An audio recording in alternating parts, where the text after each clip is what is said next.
Hello, good morning, students. Dear students, as you know that our September exam has been finished and let us start our second term. And with this term, our next chapter is chapter 5 of civics and chapter name is Women Change the World. जो women है world को कैसे change कर देती हैं. In the previous chapter हमने previous जो chapter पढ़ा था, we saw how women's work in the home is not recognised as work. हमने जो पीछे चैप्टर पढ़ा था हमने उसमें देखा था कि कैसे जो वुमेन घर पे जो वुमेन काम करती हैं is not recognised as work, उसको काम समझा ही नहीं जाता.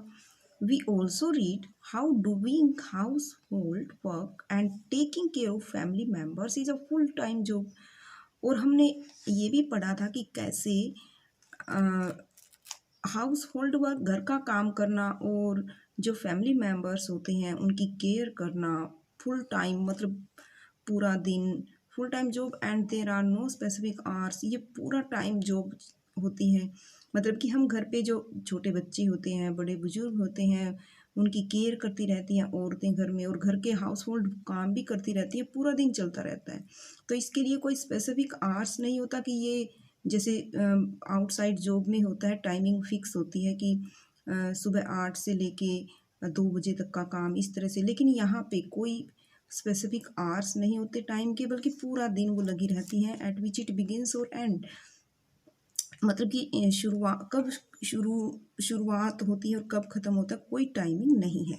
इन this chapter we will look at work outside the home. इस चैप्टर में हम देखेंगे कि जो काम घर से बाहर होता है and understand how some occupation are seen to be more suitable for man than for women.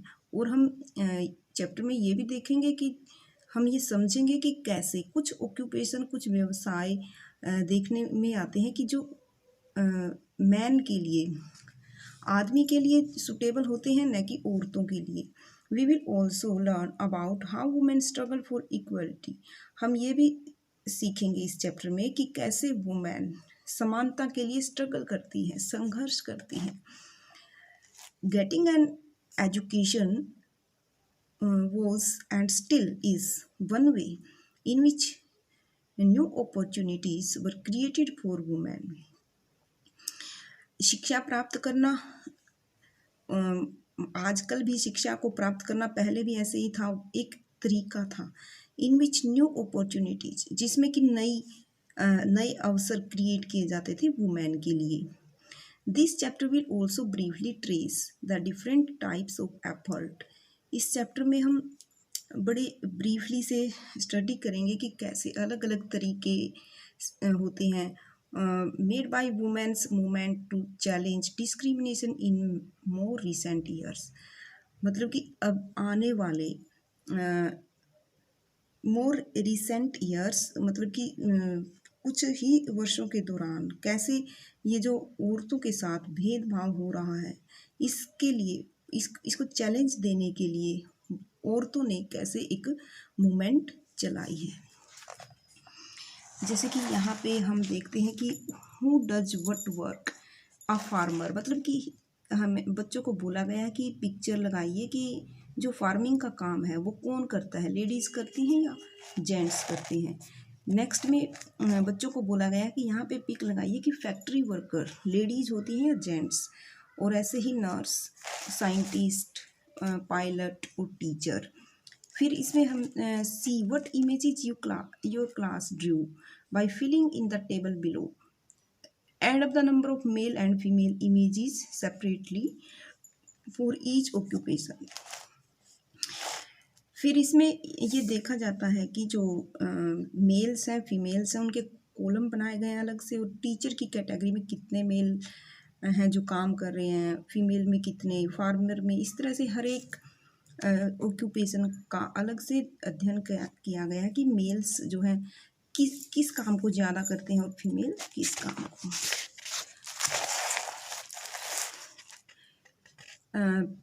Percent of working women in India are engaged in agricultural work.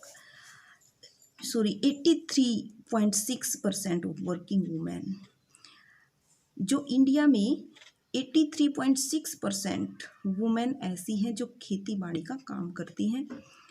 Their work includes, और जो काम वो करती है ना उसमें शामिल है प्लांटिंग, पौधे लगाना, वीडिंग, वीडिंग होता है निराई करना, जैसे फावड़े से या कस्सी होती है उससे खुदाई करते हैं ताकि वो जो खरपतवार होती है, एक्स्ट्रा जो पौधे उग जाते हैं ना वो उससे ख़त्म हो जाते हैं, और जो प्लांट्स हमें उगाना होता है वो अच्छे से उग जाता है। तो वीडिंग करती हैं, प्लांटिंग करती हैं, हार्वेस्टिंग का मतलब जब फसल पक के तैयार हो जाती है तो उसको इकट्ठा करती हैं, थ्रेशिंग उसको मशीन से निकालती हैं, भूसा अलग हो जाता है और जो अनाज होता है वो अलग से हो जाता है। Yet when we think of a farmer we only think of a man. लेकिन देखो औरतें इतना काम करती हैं, प्लांटिंग, वीडिंग, हार्वेस्टिंग, थ्रेशिंग, सब ही वो जो एग्रीकल्चरल वर्क में वो पार्टिसिपेट करती हैं। लेकिन जब भी हमारे मन में ये आता है कि फार्मर कि जब हम फार्मर के बारे में सोचते हैं ना तो हमारे माइंड में मेल की इमेज क्रिएट होती है कि मतलब कोई आदमी है मतलब जो खेती करता है। नेक्स्ट है कि Rosie ma'am's class has 30 children. Rosie ma'am की क्लास में 30 बच्चे हैं। She did the same exercise in her class and here is the result. यही एक्सरसाइज उसने क्लास में करवाई और ये रिजल्ट यहाँ पे है कि जो टीचर है वो मेल इमेज, टीचर की जो मेल इमेज है वो आती है 5 और फीमेल 25। फार्मर 30 मेल होते हैं और देखना यहाँ पे देखो कितनी 83.6% लेडीज़ हैं भारत में जो एग्रीकल्चरल वर्क में लगी होती हैं। लेकिन यहाँ पे फीमेल इमेज जो है ना फार्मर के रूप में तो यहाँ पे 0 है। फैक्ट्री वर्कर 25 जेंट्स हैं, लेडीज़ 5। नर्स जेंट्स है ना 0 है नर्स के कॉलम में और फीमेल 30। साइंटिस्ट, तो इस तरह से ये दिखाया गया है कि साइंटिस्ट यहाँ पे आदमी ज़्यादा होते हैं, लेडीज़ कम होती हैं। पायलट में भी आदमी ज़्यादा है और लेडीज़ कम है। Fewer opportunities and rigid expectations. A lot of the children in Rosie Ma'am's class drew women as nurses and men as army officers. जो रोजी मैम की क्लास में काफ़ी सारे बच्चों ने जो पिक्चर ड्रू की वुमेन को नर्सिस के रूप में ज़्यादा दिखाया गया है और मैन जो है उनको आर्मी ऑफिसर्स के रूप में। The reason they did this is because they feel that outside the home too, women are good at only certain jobs.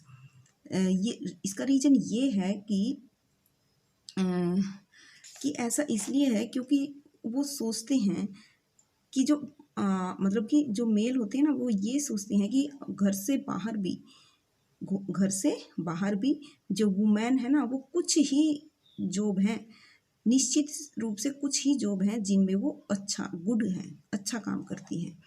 For example जैसे कि many people believe that women make better nurses because they are more patient.